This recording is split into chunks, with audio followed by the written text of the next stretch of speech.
Fala galera, tudo bem? Tranquilo? Bom, estou aqui novamente para mais uma aula, né, a segunda aula de Max Weber e o tema da aula de hoje, a apostila do sistema etapa não dedica um espaço considerável, mas eu acredito que seja importante, né, fazer essa análise a respeito da obra-prima do Max Weber, que seria a Ética Protestante e o Espírito do Capitalismo, né? Na aula passada a gente começou a trabalhar com o Weber, né? Algumas coisas que eu vou abordar aqui hoje vocês vão se lembrar da primeira aula, então eu não vou ficar, né, insistindo muito. Vou fazer uma aula um pouco mais breve hoje. E na próxima aula de Weber eu vou trabalhar mais com a questão da dominação, certo? Um lado mais político de Max Weber, ok? Então vamos lá. Então já vimos, né, tudo isso, que o Weber era um intelectual polivalente, né, tinha uma carreira acadêmica, né, de peso, de relevância. Weber, de certa forma, foi alguém da academia, diferente de Marx, né, que era um escritor, um pensador, mas que estava muito mais preocupado com as questões sociais, né, as questões de trabalho, as questões econômicas, as questões sociais, preocupado com a condição do operariado, certo? Então, Weber está mais dentro de um ambiente acadêmico, né? E essa obra do Weber, a gente pode dizer que ela representa um grande contraponto, né, à visão de Marx sobre capitalismo, né?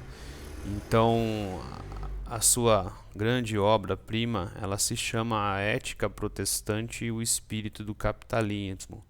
Então, essa obra, de certa forma, ela está dialogando muito com a emergência da reforma protestante na Europa, sobretudo dentro da comunidade calvinista e luterana, ok?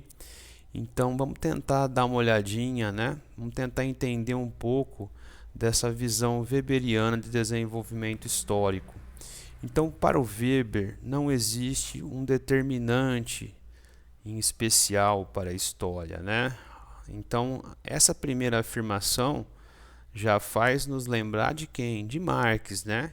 Que acreditava que a economia determinava todos os rumos da vida social, do trabalho, da esfera do direito, aquela coisa toda que a gente trabalhou, né, na famosa metáfora da edificação, né? Quando trabalhamos com infraestrutura e trabalhamos com superestrutura, ok? Então vamos lembrar lá que a infraestrutura era a base material de produção que determinava, né, a superestrutura, que representava a ideologia predominante, né, a religião, o direito, aquela coisa toda, né?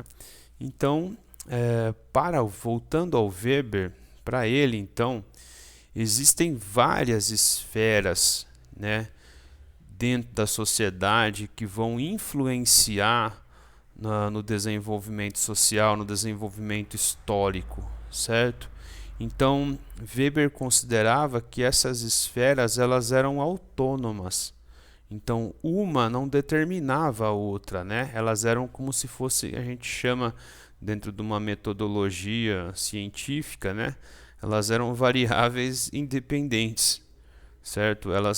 Uma não determinava de certa forma outra na visão dele, ok? Então, dentro da sua ideia de desenvolvimento histórico, o que poderia ocorrer no máximo, né, são afinidades e, de certa forma, obviamente, tensões de uma com a outra, né? De certa forma, um choque, assim, às vezes, entre uma visão e outra, entre uma esfera de vida social e a outra. Então, vejam aí, né, as esferas da vida social. A econômica, sempre lembrando que a economia diz respeito, né, a seara de produção de riqueza, da esfera do trabalho, a religiosa, a jurídica, né, do direito, a estética, a intelectual, a política, a artística e psicológica. Então, Weber acredita que cada esfera dessa, em maior ou menor grau, teve, né, uma participação decisiva no desenvolvimento histórico, né, dos povos. E a questão que sempre vem à tona, né? Mas há debate entre Marx e Weber, né? Então é importante chamar atenção para que Weber, né, já disse isso aqui, afirmei várias vezes, Weber não vai criar sua teoria para debater com Marx. É óbvio que certos pontos são refutados dentro da teoria do Weber, dentro dos escritos do Weber. Mais para frente a gente vai ver um trechinho, né, da Ética Protestante, o espírito do capitalismo, que de certa forma o Weber está questionando, está refutando uma ideia do Marx, um argumento do Marx, ok? Então isso é importante para a gente entender, mas, né, não dá para dizer que o Weber analisou toda a obra do Marx, fez fichamento, tomou nota do que era mais importante e foi desenvolvendo a sua teoria, né, seja pela empiria, seja pela teoria, em cima do que havia colocado Marx, ok? Então, em síntese, representa, né, uma outra visão de desenvolvimento capitalista. Então, vamos para ela. A visão do Weber, então, sobre os elementos econômicos, né? Então, na visão do Weber, sempre existiu, né, dentro do desenvolvimento histórico da humanidade, um impulso, né, quase que natural pelo lucro e pelo ganho ilimitado. Então ele chama isso de um impulso irracional. Então aqui, né, de certa forma é um pouco atemporal. Então, desde que o homem gerou o desenvolvimento do comércio, o homem desenvolveu o comércio, melhor dizendo, né?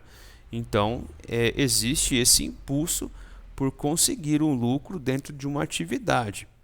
Agora, pensando em capitalismo, né? Nós temos que falar do lucro da rentabilidade, o cálculo, né? O cálculo para o lucro, o planejamento para o lucro, certo? Então, aqui nós estamos falando de algo relacionado ao capitalismo, né? Então, o que ele diz é: a ação econômica capitalista e o cálculo racional são inerentes à prática capitalista. Então, o capitalismo que dá certo não é o capitalismo que é praticado de forma espontânea, não é o capitalismo que é praticado sem ter em conta um planejamento anterior, né? Ele diz que não, né? É necessário você ter todos os gastos, as receitas, as despesas, né, os investimentos, para que, né, no caso, o empresário consiga, né, adquirir cada vez mais lucro. Então isso não pode ser algo, de certa forma, desplanificado ou sem planificação, certo? Então esse cálculo racional, ele é inerente ao capitalismo.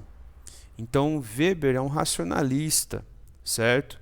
Então, quando vai se pensar a burocracia moderna, estão fazendo aqui um diálogo com a burocracia moderna. Weber vai criticar o Estado absolutista porque os reis colocavam quadros ineptos para administrar o Estado, certo? Então é preciso colocar pessoas com qualificação, pessoas que tenham mérito, né? Desenvolvimento acadêmico, desenvolvimento cognitivo apurado, que tenham conhecimento técnico para administrar. Então, a burocracia moderna é uma burocracia planejada. Então, capitalismo moderno, né? Burocracia moderna, né? Então, são coisas que demandam esse cálculo racional. E isso diferencia muito desse impulso irracional histórico que o homem, né, apresentou ao longo do tempo. Então, o pulo do gato aqui na nossa análise, então, né, que vai gerar essa relação de causalidade. Então, para o Weber, né, e aqui um diferencial da leitura dele de capitalismo, a ética protestante, ela surgiu antes mesmo da consolidação do capitalismo, né? Então, essa ética protestante, esse ethos, né, esse espírito do calvinista de trabalho, de cálculo, de dedicação, né, às suas atividades, ela é anterior ao pleno desenvolvimento capitalista. Certo? Então, aqui é uma leitura diferente. Então, a ideia vem antes do concreto, né? Pensando numa linguagem meio filosófica, né? Então, é a coisa do calvinismo e o espírito do capitalismo. Então, dentro da obra do Weber, ele começa trabalhando, fazendo, eu não me lembro o nome de um pastor americano que coloca algumas lições para os seus fiéis, né? Então ele vai dar todas as dicas: trabalhe, não gaste por besteira, não beba, descanse, durma cedo. Então a vida do calvinista é uma vida de, por um lado, dedicação ao trabalho e por outro, dedicação a Deus. Né? Então é uma fuga do pecado, é uma busca por uma purificação, né? Uma busca por um desapego das coisas materiais. Então é meio complicado às vezes tentar explicar isso para os alunos, porque pode ser que alguém entenda que ostentar bens seria algo positivo, e não, né? Trabalho, dinheiro, conquista de dinheiro, poupança, investimento no trabalho, investimento na comunidade, para trazer, de certa forma, um círculo virtuoso para a comunidade, certo? Então não é uma questão de ostentação, tanto que o calvinista ele usava, né, não sei se ele usa ainda, trajes negros, discretos. Né, na Revolução Francesa, quando tinha alguns burgueses eram calvinistas, todos usavam trajes pretos discretos, certo? Então é uma vida de dedicação ao trabalho, uma vida de dedicação à vocação. E aí tem aquela coisa bem calvinista de que aqueles que conseguissem acumular riqueza, né, a partir dessa vida de dedicação ao trabalho, tinham a bênção de Deus. Então era o sinal da predestinação. Então a pessoa saberia, dentro desse universo de valores do calvinismo, a pessoa saberia que se ela enriquecesse, se ela assim gerasse trabalho para a comunidade, se ela, né, pudesse gerar esse círculo virtuoso, ela era uma pessoa predestinada, né? Era uma pessoa que teria a bênção de Deus. Então é muito importante fazer, dentro dessa análise sociológica, tentar se envolver com esse universo de valores, né, do calvinismo, ok? Então, sendo assim, o calvinismo e esse espírito do capitalismo com suas prescrições, de certa forma, desenvolveu, né, essa ética capitalista, né, e essa ética favoreceu o desenvolvimento de uma vida econômica racional e burguesa, a partir do que? A partir, né, da valorização do trabalho, a partir da valorização da acumulação. Então percebam, os países em que a reforma protestante, né, poderíamos fazer aqui uma outra relação de causalidade, poderíamos fazer uma pesquisa, né? Seriam os países em que ocorreram as reformas protestantes, países que se desenvolveram economicamente mais do que outros, né? Você pega a Inglaterra, Holanda, partes da França, né? Alemanha, que não existia Alemanha, né? Então são países mais desenvolvidos, enquanto em que outros países, por exemplo, como Espanha e Portugal, em que não existia uma cultura de valorização do trabalho, certo? Esses países entraram dentro de uma estagnação econômica, ok?